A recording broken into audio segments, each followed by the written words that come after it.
Hi, I'm Dr. John Izzo, and today I'd like to talk to you about a revolution about to affect every aspect of every business in the world in the coming decade. And like all revolutions, it's quiet, so at the beginning you hardly know it's even happening. I'm in Dallas today, where I've just been speaking to the Women's Food Service Forum, a gathering of thousands of female leaders. And I couldn't help but think of the women's leadership movement has been a bit that way. It began where just a few women were trailblazers, and then suddenly now women are in leadership positions all over the world. And I'm here today in a place that should look familiar to you called the Grassy Knoll. And it is here from that place just up there that John Fitzgerald Kennedy was killed in 1963. I've never been to the Grassy Knoll before, and I wanted to come here both to remember JFK, but also to remember the revolution that was his election. Most of us are not old enough to remember that at the time it was very controversial that a Catholic might become the President of the United States. And famous people, even Norman Vincent Peale, one of my heroes, said the country would be in dire danger if a Catholic were ever elected president. But John F. Kennedy started a revolution that any person of any faith could in fact be the president of the United States. But I want to talk to you today about something I call the purpose revolution, about a growing number of consumers, investors, and employees all over the world for whom purpose, for whom believing in the work that they do, believing in the companies they buy from, and believing in the things they invest in is just as important as meeting their selfish needs. In fact, some demographers estimate that this aspirational group of consumers, investors, employees may represent as much as 37% of the global population. Now, that doesn't mean that every one of these people thinks only about higher purpose when they buy a product, when they sign on as an employee, or when they invest their money. But basically, this is a group of people who are saying, I want it all.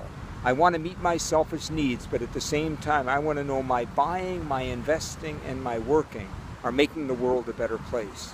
Like all revolutions, it's very quiet right now.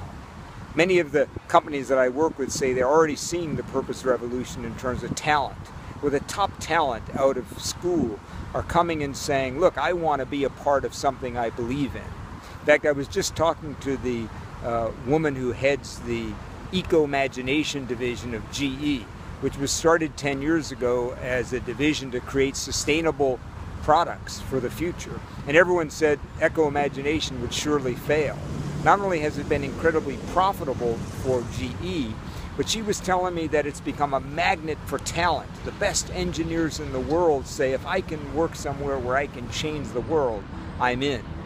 I was just talking recently to a man who runs Novex, a small courier company that went all green with electric vehicles and also reducing packaging waste, etc. And he told me how their search for talent, both getting them and keeping them, has fundamentally changed since they focused their company on higher purpose. And we know now that about 80 to 90% of consumers all over the world say it matters to them whether the products that they buy from are good for the planet, good for society, and good for themselves. So this purpose revolution, which is the topic of my forthcoming book, is just emerging now. And the companies that are ahead of the curve, like GE, the companies that begin to see what a difference it can make to focus on the purpose of your work and the difference you're making in the world, are going to be the real winners. Just the other day, I was talking to the chief marketing officer for Seventh Generation, an environmentally friendly soap product company. And one of the interesting things is they ran a full-page ad in the New York Times just about a piece of legislation on toxic chemicals. They didn't even mention their products.